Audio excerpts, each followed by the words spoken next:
Hello everybody, Flik here and welcome to my channel update for November. Almost didn't say the month correctly. 2017. It's probably going to be a little bit of a short one. I'm trying to save my voice. I've got a little bit of a cold. But I'm going to quickly go through some Patron dedications for those who supported the channel last month, as well as showing off some fan art we've received. I forgot to solicit pet pictures for this month, but I could do that next month depending on how much stuff. I've got a few pictures to show off anyway, so we'll put those up in a second. As well as quickly go over continued internet issues and some plans for both Twitch and YouTube, as always. So while you take a look at some of this fan art, I'm going to pull over this TXT and start reading out many names, which I'm incredibly grateful for. Thank you so much. And I apologise in advance for any and all that I am about to mispronounce. Thank you to Lord Psychon, Zappawork, Stormbolter83, Flying Racer, Jeannie McElroy, Taya Blake, Inbred Womble, Leon, Jim Freer, Azoy Origin, Rash, Brad84 CNC, Stefan Sergetson, Steve Charchan, Michael Comer, Solace Corvus, Cuppy, Dashumi, Alana Kiddy, Nathan Norton, Rydog1391, Platypus Custard, Josh Cross, Robert Green, Brian Sue, Jarek, Charlie Abrams, Chemically Rad, Rebecca Trexler, Jason Kvidal, I apologise profusely for that one, Andrew Northrop, Matsumuni, Julia Wasberg, which I've accidentally miswritten as Wasberry, Eric Reynolds, David Brown, OK Tondi, Ian Dickinson, A Valiant Effort, Kevin Mazer, Dan PD, Kaiho Dugan, Julia Cheng, Dudak, Brian Hilligan, Timothy Sybin, Colton Pierce, Jared Tabor Thaxton, Drizzen, Megan Perry, The Bearded Panda 24, Amarpo Kari, Ryan Hafner, Richard Davidson, Loista, Smash Tuba 28, Seb, Muppis, Richard Barrell, Shotzi 322, Orca Queen, Michelle Lamers, Erox, Colin Lynch, Michael Bigler, Ginger C, Terrell Smith, Reaper, Rachel Weber, Yifan Mai, James Woody Packard III, Derek Williams, Igukski, Andy Arminio, That One Guy with the Face, Guyon, Charles Baker, and The Newbie. That is a lot of names, so thank you very much, and if you weren't amongst them, thank you for at least being patient enough for me to get through them. I try, where possible, to thank people who go above and beyond to support my content. And on the subject of content, continued problems with my ISP BT.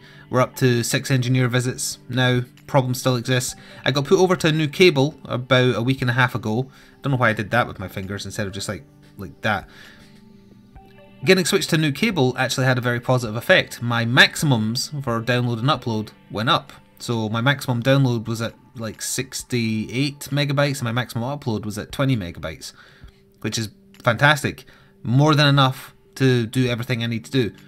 Problem: switching over to that brand new cable didn't fix the disconnect issue. Still randomly disconnecting, and when the random disconnects happen and the internet comes back on, all of a sudden my download, or usually more so than not my upload, the cap has been drastically lowered. And the engineer who visited tomorrow was the wrong type of engineer that was supposed to be getting sent. He had no idea about the issue. He looked at the line, he tested it, and he was like, oh, you're getting your maximum upload at 7 megabytes. My reply to him was, this morning before you arrived, that was at 9 megabytes. Last night, less than 24 hours ago, that was at 20. And he was at a loss. He was... he just was not the right type of engineer.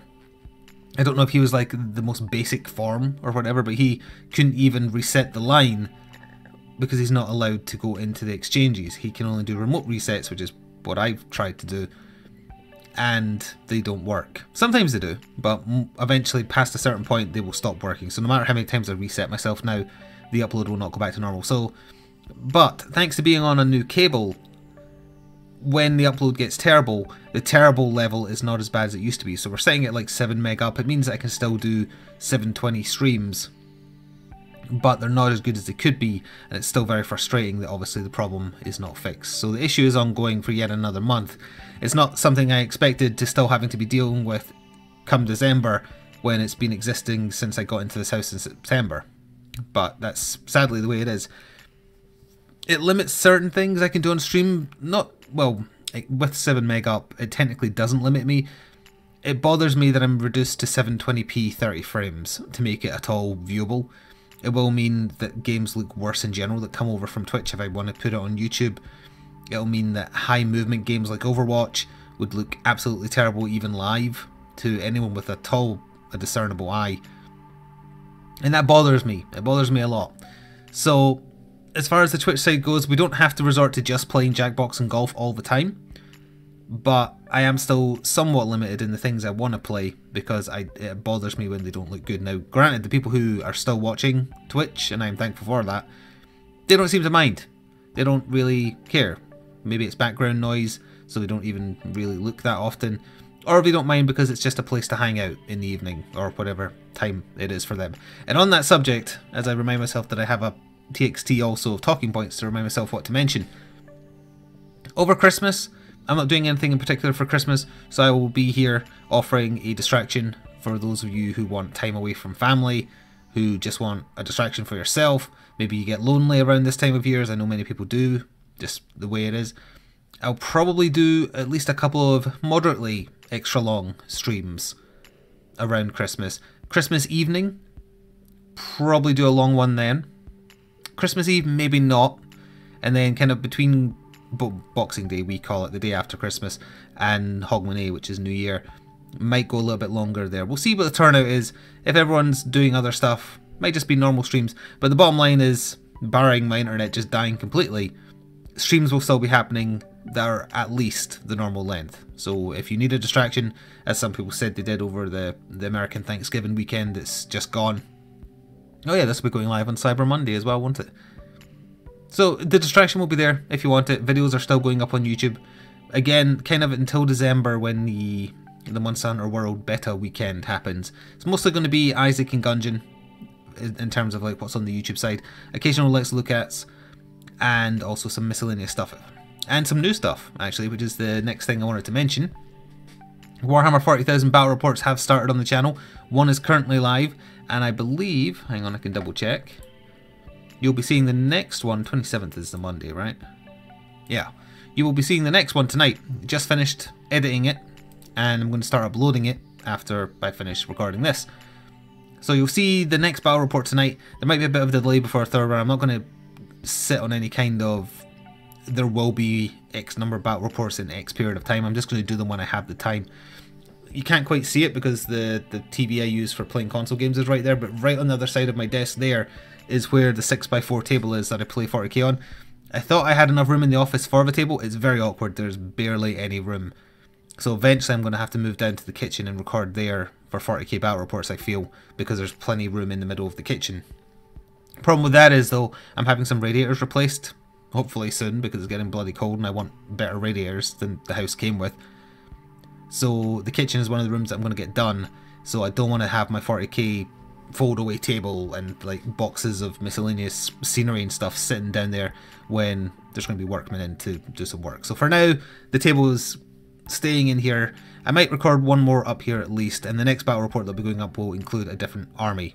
At least one different army, so I'll have to get into painting some other things as well. The painting station is still here, but while I've been recording battle reports, I haven't been painting. So the 40k content is there. I encourage you to give it a go. If it's not your type of thing, that's fair enough. I didn't expect it to be everybody's. I just wanted to offer another kind of variety type of content that I'm interested in producing. On that subject as well, on the YouTube side, you'll already have seen on Friday night, oh you actually have, and on Sunday night, I agreed to do 2 sponsored videos on Total War Warhammer 2. It was sponsored by Sega via a European sponsor partner thing they use called Game Influencer.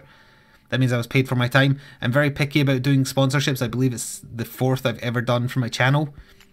You don't need to go watch it if you're not interested, but I would encourage you to do so. It helps me out as well. Even if you just watch the video and enjoy, you don't need to go get the game or click through if you don't want to. But it is sponsored. That means I can't claim to be impartial.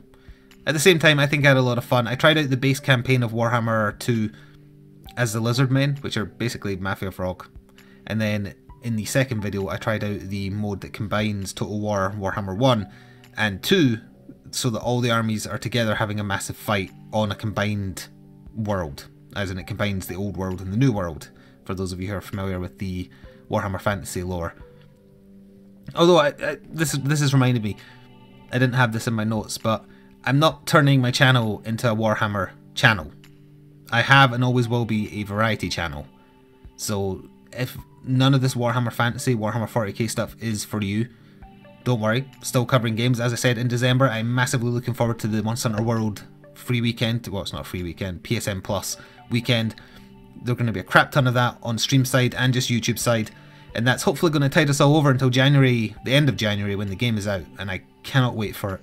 As far as other things I'm looking forward to specifically, honestly not sure. You'll be seeing a bit more Slay the Spire. I've been enjoying that a lot. It is early access though, so I'm a little bit hesitant about drowning myself in content on that. Otherwise we might have a Dead Cells situation where the imperfections start to take the forefront.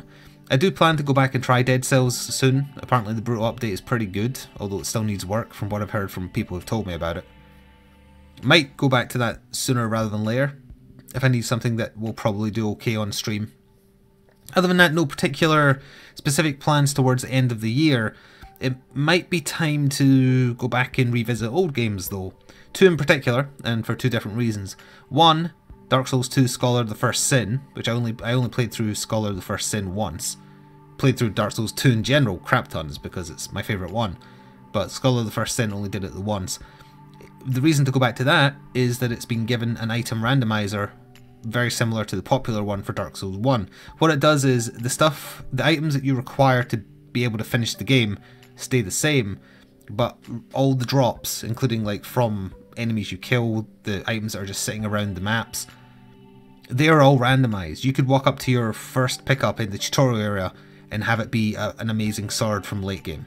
So it turns Dark Souls 2 into a roguelike, and that appeals to me a lot. So I'm probably going to, well, I might as well just say I'm definitely going to do it. Just monitoring it to make sure there's a little note in the thing that randomizes items that you might get false flags. You shouldn't get false flagged for cheating by using this because it's only altering client-side data, but you might. So I'm just waiting a little while just to let other people on like the Dark Souls 2 subreddit, let them try it out, see if they get in trouble. If they don't get in trouble, that's fine. The other thing is, Court has caved in and is getting a PS4, as I knew he would. There was never any doubt in my mind. So that means there's an excuse to go back to Bloodborne, and I have PSN Plus now because I need it for Monster Hunter World, and I got a good deal on a year subscription during Black Friday. So I only ever played Bloodborne solo. I played it through twice, at least. Well, on camera twice, but I played through it like 3 or 4 times. I really like it as a game. It's my favourite Souls type game.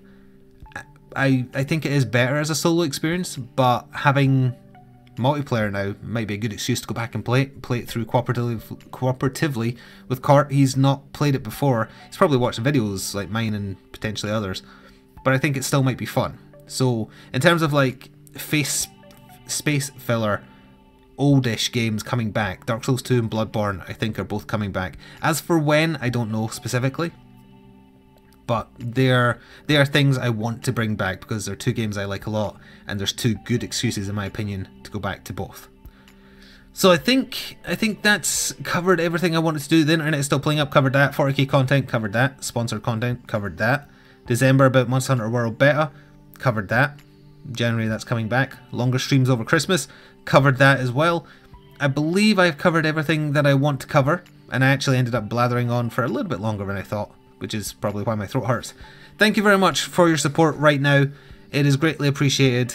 Christmas is obviously a time where you should look out for your family first, but for those of you who do decide to support what I do, even just by watching, I greatly appreciate it. I will try and produce as high quality content as I can within my power to do so, and I'm continuing to work on improving things that were suggested to me via the poll that you all gave information to. So thank you very much. I will see you for the December channel update soon enough. If you want to submit like a picture of your pet for the December channel update, keep an eye on Twitter and I will mention there when I want to accept them. Also, if you have any fan art that you want me to show off, just make sure you like sign it or something so people know it's yours. It'll be there. One last thing as well, I believe Amazon or Twitch via Amazon is doing not just a Black Friday sale but a run up to Christmas sale on products associated with them. So my t-shirts, which are on Amazon if you're in America, I believe they're currently on offer. They might not be for long. I thought it was until Christmas, not just the Black Friday weekend. But you're seeing this on Monday, so you might still have a few hours left. You can just go to Amazon and type in Flik's Gaming Stuff, or you can click through from the extension I've got below my Twitch stream. It's up to you. Anyway, thank you for watching, and I will see you next month, hopefully. Ta-ta for now.